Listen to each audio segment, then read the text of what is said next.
News top 9 ಗೆ ಸ್ವಾಗತ. ನಾನು ಶಮಂತ್ ತರಸ್. ರಾಜ್ಯದಲ್ಲಿ ಶುರುವಾಯಿತಾ ರಣಭೀಕರ ಕೊರೋನಾ ಮೂರನೇ ಅಲೆ. ಕೊರೋನಾ ಒಮಿಕ್ರಾನ್ ತಡೆಗೆ ಸಿಎಂ ಮಹತ್ವದ ಮೀಟಿಂಗ್. ಹೆಮ್ಮಾರಿ ಸ್ಫೋಟದ ಮಧ್ಯೆ ಗಡಿಗಳಲ್ಲಿ ಅಲರ್ಟ್ ಆಗಿದ್ದಾರಾ? ಮೇಕೆದಾಟು ಪಾದಯಾತ್ರೆಗೂ ಮುನ್ನ ಕಾಂಗ್ರೆಸ್ನ ಜನಜಾಗೃತಿ ಸಮಾವೇಶ ಹೇಗಿದೆ? ಇದೆಲ್ಲವನ್ನ ನೋಡೋಣ ನ್ಯೂಸ್ ಟಾಪ್ 9 ನಲ್ಲಿ. ಸಿಲಿಕಾನ್ ಸಿಟಿ ಬೆಂಗಳೂರಿಗೆ ಕೊರೋನಾ ಶಾಕ್ ಕೊಟ್ಟಿದ್ದು ಹೇಗೆ? ಕೊರೋನಾ ಅಬ್ಬರದ ಮಧ್ಯೆ ಒಮಿಕ್ರಾನ್ ಕಾಟ ಹೇಗಿದೆ? ರಾಜ್ಯ ಸರ್ಕಾರಗಳಿಗೆ ಕೇಂದ್ರ ಕೊಟ್ಟ ಎಚ್ಚರಿಕೆ ಸಂದೇಶ ಏನು? ಇದೆಲ್ಲವನ್ನ ನೋಡೋಣ ಕೊರೋನಾ ಬ್ಲಾಸ್ಟ್ ನ್ಯೂಸ್ ಟಾಪ್ 9 ನಲ್ಲಿ. ಹೊಸ ವರ್ಷಾರಂಭದಲ್ಲೇ ಕೊರೋನಾ ಡೆಡ್ಲಿ ದಾಳಿ ಮಾಡಿದೆ. ಹೀಗಾಗಿ ಬೆಂಗಳೂರಿಗೆ ಕೊರೋನಾ ಕಂಟಕ ಕಾದಿರೋ ಆತಂಕ ಎದುರಾಗಿದೆ. ರಾಜಧಾನಿಗೆ ಮತ್ತೆ ಬಹುದೊಡ್ಡ ಗಂಡಾಂತರದ ಆತಂಕ ಕಾಡ್ತಿದೆ. ದಿನದಿಂದ ದಿನಕ್ಕೆ ಕೊರೋನಾ ಅಬ್ಬರ ಹೆಚ್ಚುತ್ತಿದ್ದು ಕೊರೋನಾ ಮೂರನೇ ಅಲೆಯ ಭೀತಿ ಹೆಚ್ಚಾಗಿದೆ. ಹೆಮ್ಮಾರಿಯ ನಿರಂತರ ದಾಳಿ ಬೆಚ್ಚಿ ಬೀಳಿಸುವಂತಿದೆ. ಬೆಂಗಳೂರಿನಲ್ಲಿ ಕೊರೋನಾ ಸ್ಫೋಟಗೊಂಡಿದ್ದು ದಿನದಿಂದ ದಿನಕ್ಕೆ ಹೆಮ್ಮಾರಿ ದಾಳಿ ಹೆಚ್ಚುತ್ತಿದೆ. ನಿನ್ನೆ ಒಂದೇ ದಿನ ಬೆಂಗಳೂರಲ್ಲಿ 810 ಕೇಸ್ ದಾಖಲಾಗಿದೆ. ಇದು ಬೆಂಗಳೂರಿನಲ್ಲಿ ಕಳೆದ 6 ತಿಂಗಳಲ್ಲೇ ದಾಖಲಾದ ಗರಿಷ್ಠ ಪ್ರಕರಣವಾಗಿದೆ. ಅಲ್ಲದೆ ರಾಜ್ಯದಲ್ಲಿ ನಿನ್ನೆ 1033 ಕೊರೋನಾ ಪಾಸಿಟಿವ್ ಕೇಸ್ ಪತ್ತೆಯಾಗಿದೆ. ಹೀಗಾಗಿ ಮತ್ತೆ ರಾಜ್ಯಕ್ಕೆ ಭಾರಿ ಗಂಡಾಂತರ ತರಲಿದ್ಯಾ, ಮೊದಲ 2ನೇ ಅಲೆಯಂತೆ ಆಪತ್ತು ಕಾದಿದ್ಯಾ ಅನ್ನೋ ಭೀತಿ ಶುರುವಾಗಿದೆ. ಹೊಸ ವರ್ಷದ ಆರಂಭದಲ್ಲೇ ಕೊರೋನಾ ಸೋಂಕಿನ ಅಬ್ಬರ ಹೆಚ್ಚುತ್ತಿದ್ದು ಬರೋಬ್ಬರಿ 3.5 ತಿಂಗಳ ಬಳಿಕ ರಾಜ್ಯದಲ್ಲಿ ಒಂದೇ ದಿನ 1,000ಕ್ಕೂ ಹೆಚ್ಚಿನ ಕೇಸ್ ದಾಖಲಾಗಿದೆ. ಅಲ್ಲದೆ ಒಂದೇ ವಾರದಲ್ಲಿ ಹೊಸ ಸೋಂಕಿನ ಪ್ರಕರಣ 4 ಪಟ್ಟು ಹೆಚ್ಚಾಗಿದ್ದು ಮತ್ತಷ್ಟು ಆತಂಕ ಹೆಚ್ಚಿಸಿದೆ. ಒಮಿಕ್ರಾನ್ ಹೆಚ್ಚಾದಂತೆ ಮತ್ತೆ ಹೊಸ ಪ್ರಕರಣಗಳು ಹೆಚ್ಚಾಗ್ತಿದೆ. ಹೊಸ ವರ್ಷದ ಆರಂಭದಲ್ಲೇ ಹೆಮ್ಮಾರಿ ಶಾಕ್ ಕೊಟ್ಟಿದ್ದು ನಿನ್ನೆ ಒಂದೇ ದಿನದಲ್ಲಿ ರಾಜ್ಯದಲ್ಲಿ 1,033 ಕೇಸ್ ಪತ್ತೆಯಾಗಿದೆ. ಕೊರೋನಾ ಅಬ್ಬರದ ಮಧ್ಯೆ ಒಮಿಕ್ರಾನ್ ಕಾಟ ಕೊಟ್ಟಿದ್ದು ರಾಜ್ಯದಲ್ಲಿ 66 ಮಂದಿಗೆ ಒಮಿಕ್ರಾನ್ ವಕ್ಕರಿಸಿದೆ. ಬೆಂಗಳೂರಿನಲ್ಲೇ 46 ಜನರಿಗೆ ಒಮಿಕ್ರಾನ್ ತಗುಲಿದ್ದು ಯಾಮಾರಿದ್ರೆ ಪರಿಸ್ಥಿತಿ ವಿಕೋಪವಾಗೋ ಭೀತಿ ಕಾಡ್ತಿದೆ. ದೇಶದಲ್ಲಿ ಕೊರೋನಾ ಮತ್ತೆ ತೀವ್ರವಾಗಿ ಏರಿಕೆಯಾಗ್ತಿದ್ದು ಕೊರೋನಾ ಮೂರನೇ ಅಲೆಯ ಭೀತಿ ಹೆಚ್ಚುತ್ತಿದೆ. ಹೀಗಾಗಿ ಕೇಂದ್ರ ಸರ್ಕಾರ ಅಲರ್ಟ್ ಆಗಿ ರಾಜ್ಯಗಳಿಗೆ ಎಚ್ಚರಿಕೆ ರವಾನಿಸಿದೆ. ಕೊರೋನಾ ನಿರ್ವಹಣೆ ಸಂಬಂಧ ಅಗತ್ಯ ಆರೋಗ್ಯ ಸೌಕರ್ಯವನ್ನ ಸಿದ್ಧಪಡಿಸಿಕೊಳ್ಳುವಂತೆ ಸೂಚಿಸಿದೆ. ದೇಶಾದ್ಯಂತ ಏಕಾಏಕಿ ಹೊಸ ಕೋವಿಡ್ ಪ್ರಕರಣ ಹೆಚ್ಚುತ್ತಿರುವ ಹಿನ್ನೆಲೆಯಲ್ಲಿ ಆರೋಗ್ಯ ಮೂಲ ಸೌಕರ್ಯದ ಮೇಲೆ ಒತ್ತಡ ಬೀಳುವ ಸಾಧ್ಯತೆ ಇದೆ. ಹೀಗಾಗಿ ರಾಜ್ಯ ಸರ್ಕಾರಗಳಿಗೆ ಕೇಂದ್ರ ಎಚ್ಚೆತ್ತುಕೊಳ್ಳುವಂತೆ ತಿಳಿಸಿದೆ.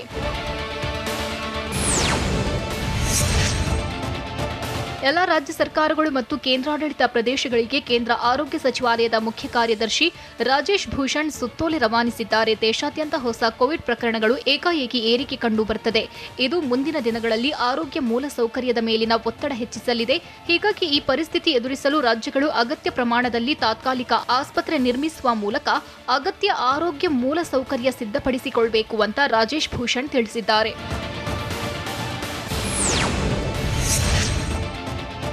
ದೇಶದಲ್ಲಿ ಕೊರೋನಾ ಒಮಿಕ್ರಾನ್ ಅಬ್ಬರ ಹೆಚ್ಚುತ್ತಿದ್ದು ಕೇಸ್ ಹೆಚ್ಚಳ ಬೆನ್ನಲ್ಲೇ ಕೇಂದ್ರ ಸರ್ಕಾರ ಅಲರ್ಟ್ ಆಗಿದೆ. ಹೀಗಾಗಿ ರಾಜ್ಯಗಳಿಗೆ ಎಚ್ಚರಿಕೆ ನೀಡಿದ್ದು ಹೋಟೆಲ್ ರೂಮ್ಗಳು ಮತ್ತೆ ಕೋವಿಡ್ಗೆಂದೇ ಮೀಸಲಿರಿಸಿದ ಸರ್ಕಾರಿ ಮತ್ತು ಖಾಸಗಿ ಆಸ್ಪತ್ರೆಗಳಲ್ಲಿನ ಇತರೆ ಬೆಡ್ಗಳನ್ನು ಸೌಮ್ಯ ಸ್ವರೂಪದ ಸೋಂಕಿತರ ಚಿಕಿತ್ಸೆಗಾಗಿ ಬಳಸಿಕೊಳ್ಳಬಹುದು ಅಂತ ರಾಜೇಶ್ ಭೂಷಣ್ ಸಲಹೆ ನೀಡಿದ್ದಾರೆ.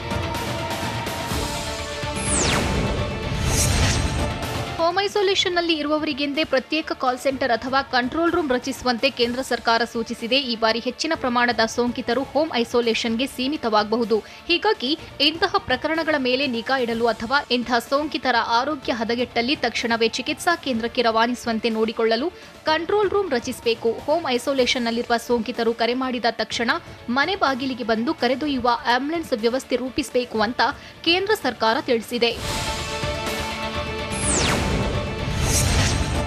ಗ್ರಾಮೀಣ ಪ್ರದೇಶಗಳ ಮೇಲೆ ಹೆಚ್ಚಿನ ನಿಗಾ ವಹಿಸಲು ಕೇಂದ್ರ ಸರ್ಕಾರ ತಿಳಿಸಿದೆ. ಗ್ರಾಮೀಣ ಭಾಗಗಳು ಮತ್ತು ಮಕ್ಕಳ ಸೋಂಕಿನ ಪ್ರಕರಣಗಳಿಗೆ ವಿಶೇಷ ಗಮನ ನೀಡಬೇಕು. ಆಕ್ಸಿಜನ್, ಔಷಧ, ಸಾರಿಗೆ ವ್ಯವಸ್ಥೆ ಲಭ್ಯವಿರುವಂತೆ ನೋಡಿಕೊಳ್ಳಬೇಕು ಎಂದು ಸೂಚಿಸಿದೆ. ಇದರ ಜೊತೆಗೆ ಕೋವಿಡ್ ಮಾರ್ಗಸೂಚಿ ಕಡ್ಡಾಯವಾಗಿ ಪಾಲಿಸುವಂತೆ ನೋಡಿಕೊಳ್ಳಬೇಕು.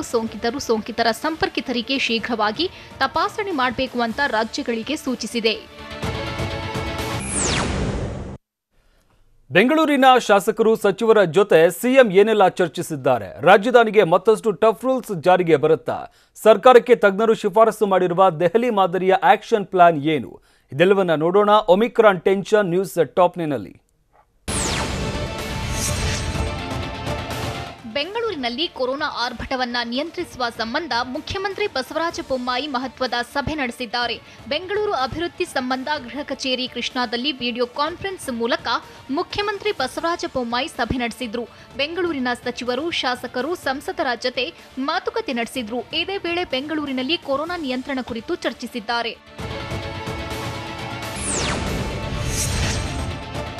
ನ್ಯೂ ಇಯರ್ನಲ್ಲಿ ರಾಜ್ಯದಲ್ಲಿ ಕೊರೋನಾ ನಾಗಾಲೋಟ ಶುರುವಾಗಿದ್ದು ಬೆಂಗಳೂರಿಗೆ ಕೊರೋನಾ ಮಹಾಕಂಟಕ ಎದುರಾಗಿದೆ. ಅಲ್ಲದೆ ರಾಜ್ಯದಲ್ಲಿ ಕೊರೋನಾ ಪ್ರಕರಣಗಳು ಸ್ಫೋಟಗೊಂಡಿದೆ. ಹೀಗಾಗಿ ರಾಜ್ಯದಲ್ಲಿ ಕೊರೋನಾ 3ನೇ ಅಲೆ ಶುರುವಾಯಿತಾ ಅನ್ನೋ ಆತಂಕ ಕಾಡ್ತಿದೆ.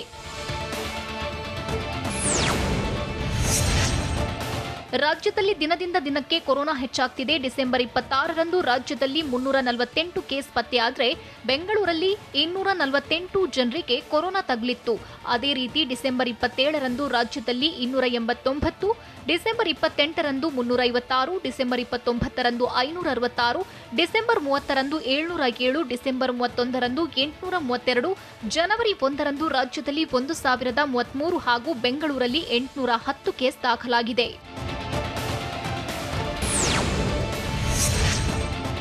ಕೊರೋನಾ ಅಬ್ಬರದ ಮಧ್ಯೆ ತಜ್ಞರು ಮತ್ತೊಂದು ಶಾಕಿಂಗ್ ಸುದ್ದಿ ನೀಡಿದ್ದಾರೆ. ಇನ್ನೊಂದು ವಾರದಲ್ಲಿ ಮತ್ತೆ ಕೊರೋನಾ ಸ್ಫೋಟಗೊಳ್ಳುವ ಸಾಧ್ಯತೆ ಇದೆ. ರಾಜ್ಯದಲ್ಲಿ ಪ್ರತಿನಿತ್ಯ 3,000 ಸೋಂಕಿತರು ಪತ್ತೆಯಾಗ್ತಾರೆ ಅಂತ ತಜ್ಞರು ಆಘಾತಕಾರಿ ಮಾಹಿತಿ ಹೊರಹಾಕಿದ್ದಾರೆ.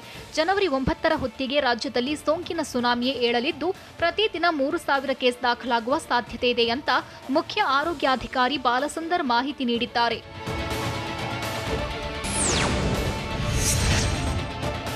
ರಾಜ್ಯದಲ್ಲಿ ಕೊರೋನಾ ಸ್ಫೋಟಗೊಂಡಿದ್ದು ಒಮಿಕ್ರಾನ್ ಕೇಕೆ ಹಾಕ್ತಿದೆ. ಹೀಗಾಗಿ ತಜ್ಞರು ಜನವರಿಯಲ್ಲೇ 3ನೇ ಅಲೆಯ ಎಚ್ಚರಿಕೆ ನೀಡಿದ್ದಾರೆ. ಅಲ್ಲದೆ ಒಮಿಕ್ರಾನ್ ಬಗ್ಗೆ ನಿರ್ಲಕ್ಷ್ಯ ಬೇಡ ಅಂತ ಎಚ್ಚರಿಸಿದ್ದು ದೆಹಲಿ ಮಾದರಿಯ ಆಕ್ಷನ್ ಪ್ಲಾನ್ಗೆ ಶಿಫಾರಸು ಮಾಡಿದ್ದಾರೆ. ಕಲರ್ ಕೋಡ್ ಪಾಸಿಟಿವ್ ರೇಟ್ ಆಧಾರದಲ್ಲಿ ಕ್ರಮ ಕೈಗೊಳ್ಳುವಂತೆ ತಿಳಿಸಿದ್ದಾರೆ. ಪಾಸಿಟಿವ್ ರೇಟ್ 1%ರಷ್ಟಿದ್ರೆ ಯೆಲ್ಲೋ ಅಲರ್ಟ್, 1ರಿಂದ 2ರಷ್ಟಿದ್ರೆ ಆರೆಂಜ್ ಅಲರ್ಟ್, 2ಕ್ಕಿಂತ ಹೆಚ್ಚಿದ್ರೆ ರೆಡ್ ಅಲರ್ಟ್ ಘೋಷಣೆ ಮಾಡಲು ಸಲಹೆ ನೀಡಿದ್ದು ಇದೇ ಮಾನದಂಡದ ಅಡಿ ನಿರ್ಬಂಧ ವಿಧಿಸಲು ತಿಳಿಸಿದ್ದಾರೆ.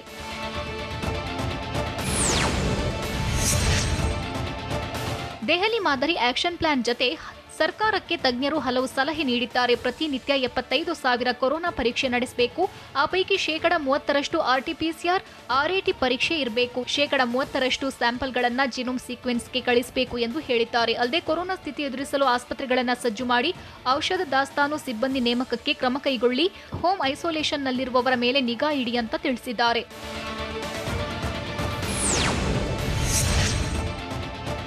ದಿನ ಕಳೆದಂತೆ ಬೆಂಗಳೂರಿನಲ್ಲಿ ಕೊರೋನಾ ಹೆಚ್ಚುತ್ತಿದ್ದು ಒಮಿಕ್ರಾನ್ ಮಾರಿಗೆ ಬೆಂಗಳೂರೇ ಟಾರ್ಗೆಟ್ ಆದಂತಿದೆ.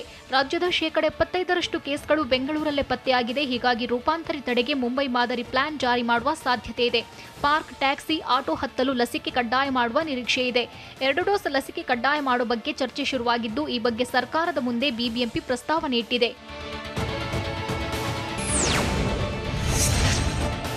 ನಾಳೆಯಿಂದ 15ರಿಂದ 18 ವರ್ಷದ ಮಕ್ಕಳಿಗೆ ವ್ಯಾಕ್ಸಿನ್ ಶುರುವಾಗ್ತಿದೆ. ಕೋವಿಡ್ ಲಸಿಕೆ ಪಡೆಯಲು ಆಧಾರ್ ಕಾರ್ಡ್ ಅಥವಾ ಶಾಲೆಯ ಐಡಿ ಇದ್ರೆ ಸಾಕು. ಇನ್ನು ಲಸಿಕೆ ಪಡೆದ ಮಕ್ಕಳಿಗೆ ಮರುದಿನ ರಜೆ ನೀಡುವುದಕ್ಕೆ ರಾಜ್ಯ ಸರ್ಕಾರ ತೀರ್ಮಾನ ಮಾಡಿದೆ. ಮೊದಲ ದಿನ ಒಂದು ಶಾಲೆಯಲ್ಲಿ 50 ವಿದ್ಯಾರ್ಥಿಗಳಿಗೆ ಮಾತ್ರ ಕೋವಿಡ್ ಲಸಿಕೆ ನೀಡಲಿದ್ದು ನಂತರದ ದಿನಗಳಲ್ಲಿ ಎಲ್ಲಾ ವಿದ್ಯಾರ್ಥಿಗಳಿಗೆ ಕೋವಿಡ್ ಲಸಿಕೆ ನೀಡುತ್ತಾರೆ. ಕೋವಿಡ್ ಲಸಿಕೆ ನೀಡುವ ವೇಳೆ ಶಾಲೆ ಬಳಿ ಆಂಬ್ಯುಲೆನ್ಸ್ ವ್ಯವಸ್ಥೆ ಮಾಡಲಿದ್ದು ಏನೇ ಆರೋಗ್ಯ ಸಮಸ್ಯೆ ಎದುರಾದರೂ ಆಸ್ಪತ್ರೆಗೆ ದಾಖಲಿಸಿ ಚಿಕಿತ್ಸೆ ಕೊಡಿಸಲಿದ್ದಾರೆ.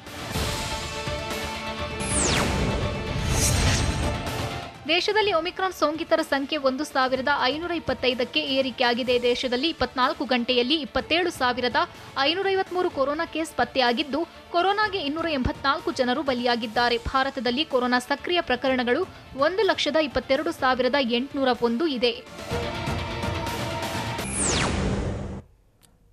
ಕೊರೋನಾ ನಿಯಂತ್ರಣಕ್ಕೆ ರಾಜ್ಯದ ಗಡಿಗಳಲ್ಲಿ ಅಲರ್ಟ್ ಆಗಿದ್ದಾರಾ? ತಪಾಸಣೆ, ಪರೀಕ್ಷೆ ಇಲ್ಲದೆ ಬಿಂದಾಸಾಗಿ ಜನರು ಎಂಟ್ರಿ ಕೊಡ್ತಾ ಇರೋದು ಎಲ್ಲಿ? ಮಹಾರಾಷ್ಟ್ರದಿಂದ ಕಳ್ಳದಾರಿ ಮೂಲಕ ಬರ್ತಾ ಇರೋದು ಹೇಗೆ? ಇದೆಲ್ಲವನ್ನ ನೋಡೋಣ ಕೊರೋನಾ ಅಲರ್ಟ್ ನ್ಯೂಸ್ ಟಾಪ್ನಲ್ಲಿ. ಮಹಾರಾಷ್ಟ್ರದಲ್ಲಿ ಅತಿ ಹೆಚ್ಚು ಕೊರೋನಾ ಮತ್ತು ಒಮಿಕ್ರಾನ್ ಕೇಸ್ ಪತ್ತೆಯಾಗ್ತಿದೆ. ಹೀಗಾಗಿ ಬೆಳಗಾವಿ ಜಿಲ್ಲೆಯ ಗಡಿಯಲ್ಲಿ ಹೈ ಅಲರ್ಟ್ ಆಗಿದ್ದು ಬಾಚಿ ಚೆಕ್ಪೋಸ್ಟ್ನಲ್ಲಿ ಕಟ್ಟುನಿಟ್ಟಿನ ತಪಾಸಣೆ ಮಾಡಲಾಗ್ತಿದೆ. ಪ್ರತಿಯೊಂದು ಬೈಕ್, ಕಾರ್, ಬಸ್ಗಳನ್ನು ತಪಾಸಣೆ ಮಾಡ್ತಿದ್ದು RT-PCR ನೆಗೆಟಿವ್ ರಿಪೋರ್ಟ್ ಇದ್ದವರಿಗೆ ಮಾತ್ರ ರಾಜ್ಯ ಪ್ರವೇಶಕ್ಕೆ ಅನುಮತಿ ನೀಡಲಾಗ್ತಿದೆ.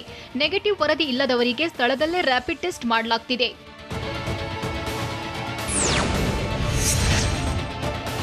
ಕೊರೋನಾ ಭೀತಿಗೆ ಕೊಡಗು ಕೇರಳ ಗಡಿಗಳಲ್ಲಿ ತಪಾಸಣೆ ಮತ್ತಷ್ಟು ಬಿಗಿಗೊಳಿಸಲಾಗಿದೆ. ಪೊನ್ನಂಪೇಟೆ ತಾಲೂಕಿನ ಕುಟ್ಟ, ವಿರಾಜಪೇಟೆ ತಾಲೂಕಿನ ಮಾಕುಟ್ಟ, ಮಡಿಕೇರಿ ತಾಲೂಕಿನ ಕರಿಕೆ ಬಳಿ ಚೆಕ್ಪೋಸ್ಟ್ ನಿರ್ಮಿಸಿದ್ದು ಕೊಡಗು ಪ್ರವೇಶಕ್ಕೆ ಆರ್ಟಿಪಿಸಿಆರ್ ವರದಿ ಕಡ್ಡಾಯ ಮಾಡಲಾಗಿದೆ. ಚೆಕ್ಪೋಸ್ಟ್ಗಳಲ್ಲಿ ಆರೋಗ್ಯ ಸಿಬ್ಬಂದಿ, ಪೊಲೀಸರು, ಕಂದಾಯ ಇಲಾಖೆ ಅಧಿಕಾರಿಗಳನ್ನು ನಿಯೋಜಿಸಿದ್ದು ಆರ್ಟಿಪಿಸಿಆರ್ ನೆಗೆಟಿವ್ ವರದಿ ಇಲ್ಲವಾದರೆ ಕೊಡಗು ಜಿಲ್ಲೆಗೆ ಪ್ರವೇಶ ನಿರ್ಬಂಧಿಸಲಾಗಿದೆ.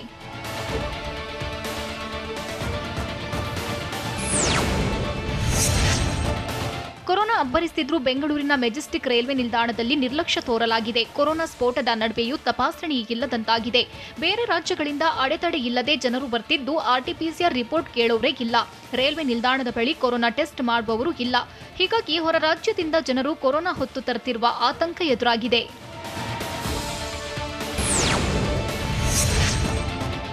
ಬೆಂಗಳೂರಿನಲ್ಲಿ ಕೊರೋನಾ ಉಲ್ಬಣವಾಗಿದ್ದು ಕರ್ನಾಟಕ ತಮಿಳುನಾಡು ಗಡಿಯ ಅತ್ತಿಬೆಲೆ ಬಾರ್ಡರ್ನಲ್ಲಿ ತಪಾಸಣೆ ಮಾಡದೆ ನಿರ್ಲಕ್ಷ್ಯ ತೋರಲಾಗಿದೆ. ಆರೋಗ್ಯ ಇಲಾಖೆ ಸಿಬ್ಬಂದಿ ಇದ್ರೂ ವಾಹನ ತಪಾಸಣೆಗೆ ಪೊಲೀಸರೇ ಇರಲಿಲ್ಲ. ಯಾವುದೇ ತಪಾಸಣೆ ಇಲ್ಲದೆ ನಗರದೊಳಗೆ ವಾಹನ ಸವಾರರು ಪ್ರವೇಶ ಮಾಡುತ್ತಿದ್ದಾರೆ. ರಾಜ್ಯದಲ್ಲಿ ಕೊರೋನಾ ಕೇಸ್ 1000 ದಾಟಿದ್ರೂ ಅಧಿಕಾರಿಗಳು ಬೇಜವಾಬ್ದಾರಿ ಪ್ರದರ್ಶನ ಮಾಡುತ್ತಿದ್ದಾರೆ.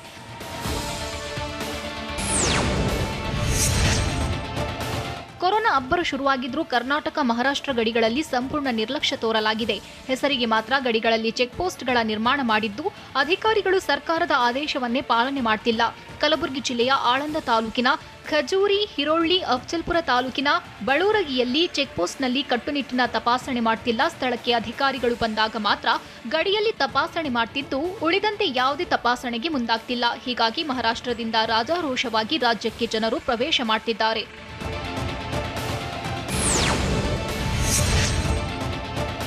ಬೀದರ್ನ ಮಹಾರಾಷ್ಟ್ರ ತೆಲಂಗಾಣ ಗಡಿಯಲ್ಲೂ ಕೊರೋನಾಗೆ ಡೋಂಟ್ ಕೇರ್ ಎನ್ನಲಾಗಿದೆ. ಬೀದರ್ ಜಿಲ್ಲಾಡಳಿತ, ಆರೋಗ್ಯ ಇಲಾಖೆ, ಪೊಲೀಸ್ ಇಲಾಖೆಯಿಂದ ದಿವ್ಯ ನಿರ್ಲಕ್ಷ್ಯ ತೋರಿದ್ದು ಮಹಾರಾಷ್ಟ್ರ ತೆಲಂಗಾಣ ಗಡಿಯ ಚೆಕ್ಪೋಸ್ಟ್ನಲ್ಲಿ ತಪಾಸಣೆ ಮಾಡ್ತಿಲ್ಲ. ಹೆಸರಿಗೆ ಮಾತ್ರ ಚೆಕ್ಪೋಸ್ಟ್ ನಿರ್ಮಾಣ ಮಾಡಿದ್ದು ಓರ್ವ ಹೋಂಗಾರ್ಡ್ ಅನ್ನ ಮಾತ್ರ ನಿಯೋಜನೆ ಮಾಡಿದ್ದಾರೆ. ಮಹಾರಾಷ್ಟ್ರದಲ್ಲಿ ಒಮಿಕ್ರಾನ್ ಸೋಂಕಿತರ ಸಂಖ್ಯೆ ಹೆಚ್ಚಾಗ್ತಿದ್ರೂ ಗಡಿಯಲ್ಲಿ ನಿರ್ಲಕ್ಷ್ಯ ತೋರಲಾಗಿದೆ.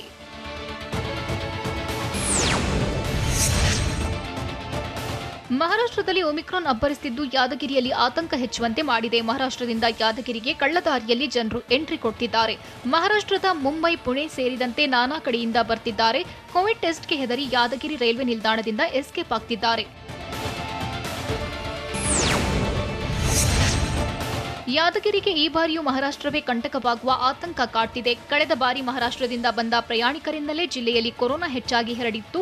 ಈ ಬಾರಿಯೂ ಇದೇ ಪರಿಸ್ಥಿತಿ ತಲೆದೋರುವ ಭೀತಿ ಎದುರಾಗಿದೆ. ಮುಂಬೈ, ಕೊಯಂಬತ್ತೂರು ರೈಲಿನಲ್ಲಿ ಬಂದ ಪ್ರಯಾಣಿಕರು ಕೋವಿಡ್ ಟೆಸ್ಟ್ ಮಾಡಿಸಿಕೊಳ್ಳದೆ ಎಸ್ಕೇಪ್ ಆಗಿದ್ದಾರೆ. ರೈಲ್ವೆ ನಿಲ್ದಾಣದಲ್ಲಿ ಕೋವಿಡ್ ಟೆಸ್ಟ್ ಮಾಡ್ತಿದ್ದು ಪೊಲೀಸರನ್ನ ನಿಯೋಜನೆ ಮಾಡದೇ ಇರೋದ್ರಿಂದ ಪರಾರಿಯಾಗಿದ್ದಾರೆ. ಕೊರೋನಾ ಹೆಚ್ಚಾಗ್ತಿದ್ರೂ ವಿಜಯಪುರ ಜಿಲ್ಲಾಡಳಿತ ಸಂಪೂರ್ಣ ನಿರ್ಲಕ್ಷ್ಯ ತೋರಿದೆ. ಮಹಾರಾಷ್ಟ್ರ ಗಡಿ ಹಂಚಿಕೊಂಡಿರೋ ವಿಜಯಪುರ ಜಿಲ್ಲೆಯಲ್ಲಿ 11 ಚೆಕ್ಪೋಸ್ಟ್ಗಳ ನಿರ್ಮಾಣ ಮಾಡಲಾಗಿದೆ. ಆದರೆ ತಿಕೋಟಾ ತಾಲೂಕಿನ ಸಿದ್ದಾಪುರ ಗ್ರಾಮದ ಬಳಿಯ ಚೆಕ್ಪೋಸ್ಟ್ನಲ್ಲಿ ಆರೋಗ್ಯ ಇಲಾಖೆ ಸಿಬ್ಬಂದಿ ತಪಾಸಣೆ ಮಾಡದೆ ಡೋಂಟ್ ಕೇರ್ ಎಂದಿದ್ದಾರೆ.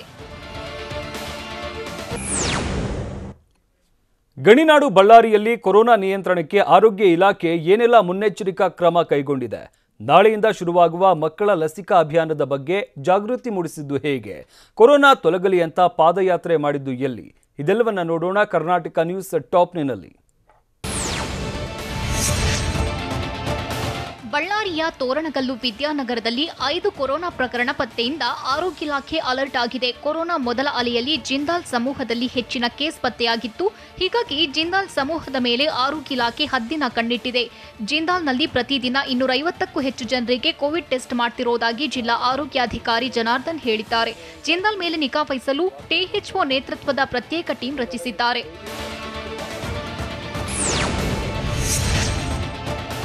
ನಾಳೆಯಿಂದ 15ರಿಂದ 18 ವರ್ಷದ ಮಕ್ಕಳಿಗೆ ಕೊರೋನಾ ಲಸಿಕೆ ಅಭಿಯಾನ ಶುರುವಾಗ್ತಿದೆ. ಹೀಗಾಗಿ ಬಳ್ಳಾರಿಯಲ್ಲಿ ಶಾಲೆಗಳಿಗೆ ತೆರಳಿ ಲಸಿಕೆ ಬಗ್ಗೆ ಅಧಿಕಾರಿಗಳು ಅರಿವು ಮೂಡಿಸಿದ್ದಾರೆ. ಬಳ್ಳಾರಿ ಜಿಲ್ಲೆ ತೋರಣಗಲ್ಲು ಗ್ರಾಮದ ಪ್ರೌಢಶಾಲೆಗಳಿಗೆ ತೆರಳಿ ಮಾಹಿತಿ ನೀಡಿದ್ದಾರೆ. ಬಳ್ಳಾರಿ ಮತ್ತು ವಿಜಯನಗರ ಅವಳಿ ಜಿಲ್ಲೆಯಲ್ಲಿ 1,70,344 ಮಕ್ಕಳಿದ್ದಾರೆ.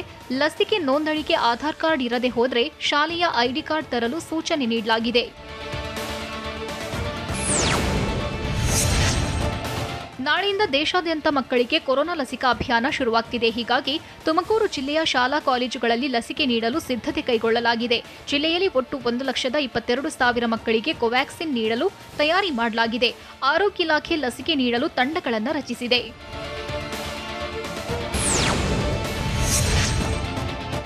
ತೊಲಗಲಿ, ಒಮಿಕ್ರಾನ್ ಬಾರದಿರಲಿ ಅಂತ ಕಲಬುರಗಿಯಲ್ಲಿ ಪಾದಯಾತ್ರೆ ಮಾಡಲಾಗಿದೆ. ಕಲಬುರಗಿ ಜಿಲ್ಲಾ ಬ್ರಾಹ್ಮಣ ಮಹಾಸಭಾ 5 ಕಿಲೋಮೀಟರ್ ವರೆಗೆ ಪಾದಯಾತ್ರೆ ನಡೆಸಿದೆ. ಲೋಕ ಕಲ್ಯಾಣಕ್ಕಾಗಿ 300ಕ್ಕೂ ಅಧಿಕ ಭಕ್ತರು ಪಾದಯಾತ್ರೆ ಮೂಲಕ ಆಗಮಿಸಿ ಜೇವರ್ಗಿ ತಾಲೂಕಿನ ರಾಸಣಗಿಯ ಬಲಭೀಮಸೇನ ಸನ್ನಿಧಿಯಲ್ಲಿ ಹರಕೆ ಸಲ್ಲಿಸಿದ್ದಾರೆ. ರಾಸಣಗಿ ಕ್ರಾಸ್ನಿಂದ ದೇವಸ್ಥಾನದವರೆಗೆ ಪಾದಯಾತ್ರೆ ನಡೆಸಿದ್ದಾರೆ.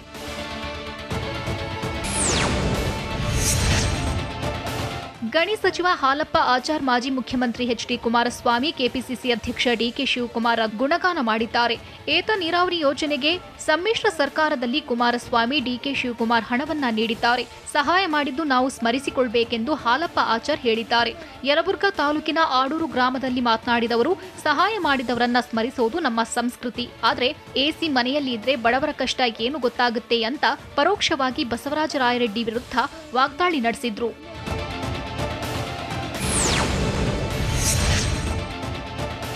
ಕಿಡಿಗೇಡಿಗಳು ರಾಗಿ ಮೆದೆಗೆ ಬೆಂಕಿ ಹಚ್ಚಿದ್ದು ಲಕ್ಷಾಂತರ ರೂಪಾಯಿ ಮೌಲ್ಯದ ರಾಗಿ ಮೆದೆ ನಾಶವಾಗಿದೆ. ರಾಮನಗರ ಜಿಲ್ಲೆ ಚನ್ನಪಟ್ಟಣ ತಾಲೂಕಿನ ಅರಣಾಪುರ ಗ್ರಾಮದಲ್ಲಿ ಘಟನೆ ನಡೆದಿದೆ. ಒಕ್ಕಣೆ ಮಾಡಲೆಂದು ಕೃಷ್ಣ ಎಂಬುವರು ರಾಗಿ ಮೆದೆ ಹಾಕಿದ್ರು. ಆದರೆ ಕಿಡಿಗೇಡಿಗಳು ಬೆಂಕಿ ಹಚ್ಚಿದ್ದು ಸ್ಥಳೀಯರು ಬೆಂಕಿ ನಂದಿಸಿದ್ದಾರೆ. ಎಂಕೆ ದೊಡ್ಡಿ ಪೊಲೀಸ್ ಠಾಣಾ ವ್ಯಾಪ್ತಿಯಲ್ಲಿ ಪ್ರಕರಣ ನಡೆದಿದೆ. ತುಮಕೂರಿನ ಕುಣಿಗಲ್ ಕೆರೆ ದಶಕದ ಬಳಿಕ ಕೋಡಿ ಬಿದ್ದಿದೆ. ತುಮಕೂರು ಜಿಲ್ಲೆಯ ಪ್ರಸಿದ್ಧ ಮೂಡಲ್ ಕುಣಿಗಲ್ ಕೆರೆ ಕೋಡಿ ಹರಿಯುತ್ತಿದೆ. ಕುಣಿಗಲ್ ತಾಲೂಕಿನ ನೂರಾರು ಹಳ್ಳಿಗಳಿಗೆ ಆಸರೆಯಾಗಿರುವ ಕೆರೆ 12 ವರ್ಷಗಳ ಬಳಿಕ ಕೋಡಿ ಬಿದ್ದಿದೆ. ಹೀಗಾಗಿ ಕೆರೆ ನೋಡಲು ಜನರು ಆಗಮಿಸುತ್ತಿದ್ದಾರೆ.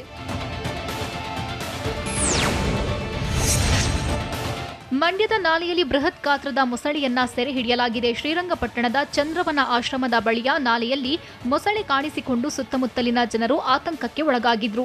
ಹೀಗಾಗಿ ಸ್ಥಳೀಯರು ಅರಣ್ಯ ಇಲಾಖೆಗೆ ಮಾಹಿತಿ ನೀಡಿದ್ರು. ತಕ್ಷಣ ಸ್ಥಳಕ್ಕೆ ಬಂದ ಅರಣ್ಯ ಇಲಾಖೆ ಸಿಬ್ಬಂದಿ ಮೊಸಳೆ ಸೆರೆ ಹಿಡಿದಿದ್ದಾರೆ. ಮೊಸಳೆ ಸೆರೆಯಿಂದ ಸುತ್ತಮುತ್ತಲಿನ ಗ್ರಾಮಸ್ಥರು ನಿಟ್ಟುಸಿರು ಬಿಟ್ಟಿದ್ದಾರೆ.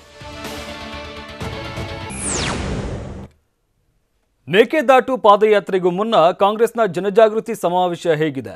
ಸ್ವಪಕ್ಷದ ಮುಖಂಡರ ವಿರುದ್ಧವೇ ಗರಂ ಆಗಿದ್ದು ಏಕೆ? ಬಿಜೆಪಿ ಶಾಸಕ ಎಂಪಿ ಕುಮಾರಸ್ವಾಮಿ ಪಟ್ಟಣ ಪಂಚಾಯಿತಿಗೆ ಆಯ್ಕೆಯಾದ ಪೆಟ್ರೋಲ್ ಬಂಕ್ ಉದ್ಯಮಿಗೆ ಸನ್ಮಾನ ಮಾಡಿದ್ದು ಯಾರು? ಇದೆಲ್ಲವನ್ನ ನೋಡೋಣ ಸಮಗ್ರ ನ್ಯೂಸ್ ಟಾಪ್ನಲ್ಲಿ. ಮೇಕೆದಾಟು ಯೋಜನೆ ಜಾರಿಗೆ ಕಾಂಗ್ರೆಸ್ ಪಾದಯಾತ್ರೆ ಕೈಗೊಂಡಿದ್ದು ಇಂದು ಚಾಮರಾಜನಗರದಲ್ಲಿ ಪೂರ್ವಭಾವಿ ಸಭೆ ನಡೆಸುತ್ತಿದ್ದಾರೆ. ನಗರದ ಹಳೆ ಖಾಸಗಿ ಬಸ್ ನಿಲ್ದಾಣದ ಬಳಿ ಕಾಂಗ್ರೆಸ್ ಸಮಾವೇಶ ನಡೆಯಲಿದ್ದು ಮಾಜಿ ಮುಖ್ಯಮಂತ್ರಿ ಸಿದ್ದರಾಮಯ್ಯ, ಕೆಪಿಸಿಸಿ ಅಧ್ಯಕ್ಷ ಡಿಕೆ ಶಿವಕುಮಾರ್, ಕೆಪಿಸಿಸಿ ಕಾರ್ಯಾಧ್ಯಕ್ಷ ಧ್ರುವನಾರಾಯಣ್, ಶಾಸಕರಾದ ಪುಟ್ಟರಂಗಶೆಟ್ಟಿ, ನರೇಂದ್ರ ಸೇರಿದಂತೆ ಹಲವು ನಾಯಕರು ಭಾಗಿಯಾಗಲಿದ್ದಾರೆ. ನಗರದ ಸರ್ಕಾರಿ ಅತಿಥಿ ಗೃಹದಿಂದ ಸಮಾವೇಶ ಸ್ಥಳದವರೆಗೆ ಕಾಂಗ್ರೆಸ್ ಮೆರವಣಿಗೆ ಕೈಗೊಂಡಿದ್ದು ನಗರದ ಪ್ರಮುಖ ರಸ್ತೆಯಲ್ಲಿ ಮೆರವಣಿಗೆ ಮೂಲಕ ಆಗಮಿಸಿ ಸಭೆಯಲ್ಲಿ ಪಾಲ್ಗೊಳ್ಳಲಿದ್ದಾರೆ.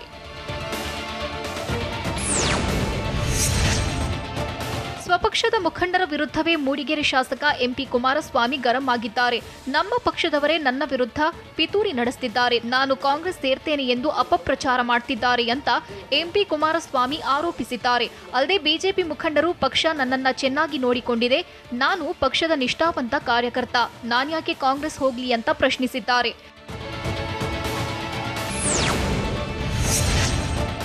ಸಂಪುಟ ಪುನರ್ರಚನೆ ಸಂದರ್ಭದಲ್ಲಿ ಕಾಂಗ್ರೆಸ್ ಸೇರ್ತೇನೆ ಅಂತ ಅಪಪ್ರಚಾರ ಮಾಡ್ತಿದ್ದಾರೆ ಅಂತ ಶಾಸಕ ಎಂಪಿ ಕುಮಾರಸ್ವಾಮಿ ಆರೋಪಿಸಿದ್ದಾರೆ. ನಾನು ಕಾಂಗ್ರೆಸ್ ಸೇರುವುದು ಸುಳ್ಳು, ಇದನ್ನ ಯಾರೂ ನಂಬೋದಿಲ್ಲ. ನಾನು ಎಲ್ಲಿಯೂ ಬೋರ್ಡ್ ಸಚಿವ ಸ್ಥಾನಕ್ಕಾಗಿ ಲಾಬಿ ಮಾಡಿಲ್ಲ. ಆದರೂ ಈ ರೀತಿ ಸುದ್ದಿ ಹೊರಬರ್ತಿದೆ. ಇದನ್ನ ವಿರೋಧ ಪಕ್ಷದವರಿಗಿಂತ ನಮ್ಮ ಪಕ್ಷದವರೇ ಮಾಡ್ತಿದ್ದಾರೆ. ನಮ್ಮವರೇ ಕೆಲವರು ಕಾಂಗ್ರೆಸ್ ಸೇರುವ ಸುದ್ದಿ ಹರಿಬಿಡ್ತಿದ್ದಾರೆ ಅಂತ ಎಂಪಿ ಕುಮಾರಸ್ವಾಮಿ ಸ್ಫೋಟಕ ಆರೋಪ ಮಾಡಿದ್ದಾರೆ.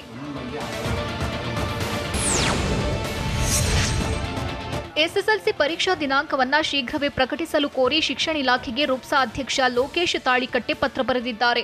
ಕೊರೋನಾ ಹೆಚ್ಚಳ ಹಿನ್ನೆಲೆ ಎಸ್ಎಸ್ಎಲ್ಸಿ ಪರೀಕ್ಷೆಗೆ ಶಿಕ್ಷಣ ಇಲಾಖೆ ಇನ್ನೂ ದಿನಾಂಕ ನಿಗದಿ ಮಾಡಿಲ್ಲ. ಅಲ್ಲದೆ ಎಸ್ಎಸ್ಎಲ್ಸಿ ಅರ್ಧವಾರ್ಷಿಕ ಪರೀಕ್ಷೆ ಕೂಡ ಇನ್ನೂ ನಡೆಸಿಲ್ಲ. ಸಿಬಿಎಸ್ಇ, ಐಸಿಎಸ್ಸಿ ವಿದ್ಯಾರ್ಥಿಗಳಿಗೆ ಮಾತ್ರ ಅರ್ಧವಾರ್ಷಿಕ ಪರೀಕ್ಷೆಯಾಗಿದೆ. ಕನಿಷ್ಠ 3 ತಿಂಗಳಿಗೂ ಮುನ್ನ ಪರೀಕ್ಷಾ ದಿನಾಂಕ ಪ್ರಕಟಿಸಬೇಕಿದ್ದು ಶೀಘ್ರವೇ ಪ್ರಕಟಿಸುವಂತೆ ಮನವಿ ಮಾಡಿದ್ದಾರೆ.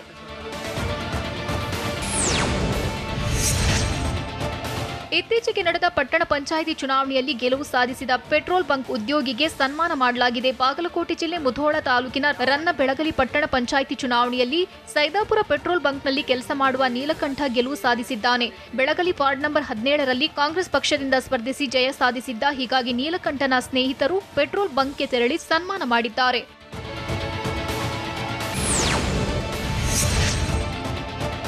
ಮನೆಯ ಮುಂದೆ ನಿಲ್ಲಿಸಿದ್ದ ಬೈಕ್ಗಳಿಗೆ ಕಿಡಿಗೇಡಿಗಳು ಬೆಂಕಿ ಹಚ್ಚಿದ್ದು 3 ಬೈಕ್ಗಳು ಸುಟ್ಟು ಕರಕಲಾಗಿದೆ. ಕಲಬುರಗಿಯ ಅಂಬೇಡ್ಕರ್ ಆಶ್ರಯ ಕಾಲೋನಿಯಲ್ಲಿ ಘಟನೆ ನಡೆದಿದೆ. ಚೌಕ್ ಪೊಲೀಸ್ ಠಾಣಾ ವ್ಯಾಪ್ತಿಯಲ್ಲಿ ಪ್ರಕರಣ ದಾಖಲಾಗಿದೆ. ಕಲಬುರಗಿ ನಗರದಲ್ಲಿ ಕಿಡಿಗೇಡಿಗಳ ಅಟ್ಟಹಾಸ ಹೆಚ್ಚಾಗಿದ್ದು, ಕಳೆದ ವಾರ ನಗರದ ಅನೇಕ ಬಡಾವಣೆಗಳಲ್ಲಿ ಮನೆಗಳಿಗೆ ಕಾರುಗಳ ಮೇಲೆ ಕಲ್ಲೆಸೆದಿದ್ರು. ಜೆಡಿಎಸ್ ಶಾಸಕ ಸಾರಾ ಮಹೇಶ್ ಸಾಕು ಕೋತಿಯ 2ನೇ ಪುಣ್ಯಸ್ಮರಣೆ ಕಾರ್ಯಕ್ರಮ ನೆರವೇರಿಸಿದ್ದಾರೆ. 2 ವರ್ಷದ ಹಿಂದೆ ವಿದ್ಯುತ್ ಅವಘಡದಲ್ಲಿ ಕೋತಿ ಚಿಂಟು ಸಾವನ್ನಪ್ಪಿತ್ತು. ಈ ವೇಳೆ ದುಬೈ ಪ್ರವಾಸ ಅರ್ಧಕ್ಕೆ ಮೊಟಕುಗೊಳಿಸಿ ಬಂದಿದ್ದ ಸಾರಾ ಮಹೇಶ್ ತಮ್ಮ ಜಮೀನಿನಲ್ಲೇ ಅಂತ್ಯಕ್ರಿಯೆ ನೆರವೇರಿಸಿದ್ರು. ಅಲ್ಲದೆ ಮೈಸೂರಿನ ದಟ್ಟಗಳ್ಳಿ ಜಮೀನಿನಲ್ಲಿ ಕೋತಿಗಾಗಿ ದೇಗುಲ ಕಟ್ಟಿದ್ದಾರೆ. ಕೋತಿ ಅಗಲಿ 2 ವರ್ಷ ಆದ ಹೋಮ ಹವನ ಸೇರಿ ವಿಶೇಷ ಪೂಜೆ ನೆರವೇರಿಸಿ ಸ್ನೇಹಿತರು ಬಂಧುಗಳಿಗೆ ಊಟ ಹಾಕಿಸಿದ್ದಾರೆ.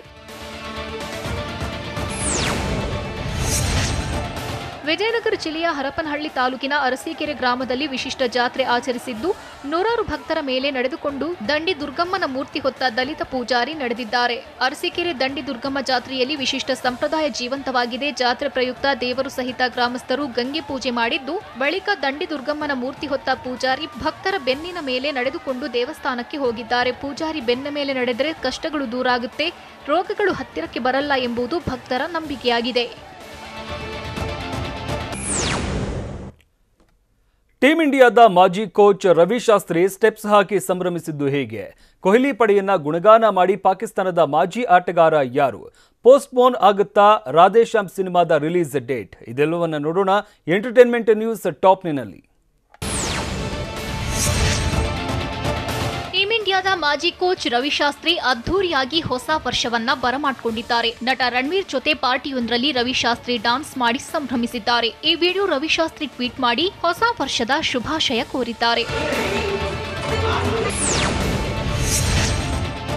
ದಕ್ಷಿಣ ಆಫ್ರಿಕಾ ವಿರುದ್ಧದ ಏಕದಿನ ಸರಣಿಗೂ ಆಲ್ರೌಂಡರ್ ರವೀಂದ್ರ ಜಡೇಜಾರನ್ನ ಕೈಬಿಡಲಾಗಿದೆ. ಜಡೇಜಾ ಕಾನ್ಪುರದಲ್ಲಿ ನಡೆದ ನ್ಯೂಜಿಲೆಂಡ್ ವಿರುದ್ಧದ ಮೊದಲ ಟೆಸ್ಟ್ ಪಂದ್ಯದ ವೇಳೆ ಬಲಮುಂಗೈಗೆ ಗಾಯ ಮಾಡಿಕೊಂಡಿದ್ರು. ಹೀಗಾಗಿ ಜಡ್ಡುಗೆ ವೈದ್ಯರು ಹೆಚ್ಚಿನ ವಿಶ್ರಾಂತಿ ಸೂಚಿಸಿದ್ದಾರೆ. ಸದ್ಯ ಜಡೇಜಾ ಎನ್ಸಿಎನಲ್ಲಿದ್ದು ಏಪ್ರಿಲ್ ವೇಳೆಗೆ ಸಂಪೂರ್ಣ ಫಿಟ್ನೆಸ್ ಸಾಧಿಸಲಿದ್ದಾರೆ ಎಂದು ಹೇಳಲಾಗಿದೆ.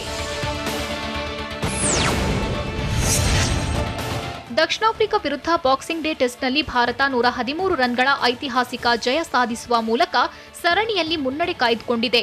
ಆದರೆ ಕೊಹ್ಲಿ ಪಡೆಗೆ ಅಂತಾರಾಷ್ಟ್ರೀಯ ಕ್ರಿಕೆಟ್ ಸಮಿತಿ ದಂಡದ ಶಾಕ್ ನೀಡಿದೆ. ಮೊದಲ ಪಂದ್ಯದಲ್ಲಿ ಭಾರತ ತಂಡ ನಿಧಾನಗತಿಯ ಬೌಲಿಂಗ್ ಮಾಡಿದ ಆರೋಪಕ್ಕೆ ಗುರಿಯಾಗಿದ್ದು, ಐಸಿಸಿ ಶಿಸ್ತು ಸಮಿತಿಯು ದಂಡ ಹೇರಿದೆ. ಪಂದ್ಯದ ಸಂಭಾವನೆಯ 20% ದಂಡವನ್ನ ಐಸಿಸಿ ವಿಧಿಸಿದೆ.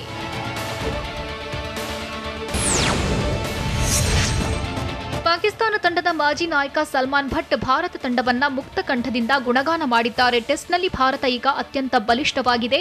ಟೀಂ ಇಂಡಿಯಾವನ್ನ ಟೆಸ್ಟ್ನಲ್ಲಿ ಸೋಲಿಸುವುದು ಕಷ್ಟ ಅಂತ ಪಾಕಿಸ್ತಾನದ ಮಾಜಿ ಓಪನರ್ ಅಭಿಪ್ರಾಯಪಟ್ಟಿದ್ದಾರೆ.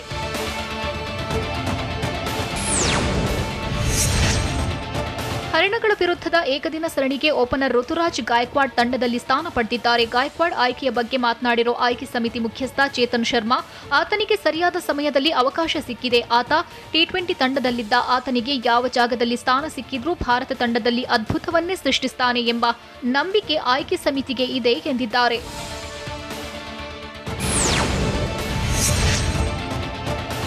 ಬಹು ನಿರೀಕ್ಷಿತ RRR ಸಿನಿಮಾದ ಪ್ರೀ ರಿಲೀಸ್ ಇವೆಂಟ್ ಇಂದು ನಡೆಯಬೇಕಿತ್ತು. ಅಂದುಕೊಂಡಂತಾಗಿದ್ರೆ RRR ಸಿನಿಮಾ ತಂಡ ಬೆಂಗಳೂರಿನ ಅರಮನೆ ಮೈದಾನದಲ್ಲಿ ನಡೆಯೋ ಅದ್ಧೂರಿ ಕಾರ್ಯಕ್ರಮದಲ್ಲಿ ಭಾಗಿಯಾಗಬೇಕಿತ್ತು.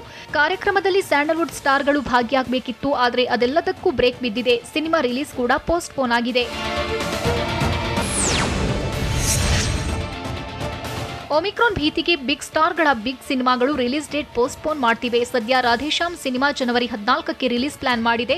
ಆದರೆ ರಾಧೇಶ್ಯಾಮ್ ಸಿನಿಮಾ ತಂಡ ಕೂಡ ರಿಲೀಸ್ ಡೇಟ್ ಮುಂದೂಡಲು ಪ್ಲಾನ್ ಮಾಡ್ತಿದೆ ಅನ್ನೋ ಮಾಹಿತಿ ಇದೆ. ಆದರೆ ಚಿತ್ರತಂಡದಿಂದ ಅಧಿಕೃತ ಮಾಹಿತಿ ಇನ್ನೂ ಹೊರಬಿದ್ದಿಲ್ಲ. ಸದ್ಯ ಸಿನಿಮಾ ರಿಲೀಸ್ ಪೋಸ್ಟ್ಪೋನ್ ಆಗೋ ಸಾಧ್ಯತೆ ಇದೆ ಎನ್ನಲಾಗಿದೆ.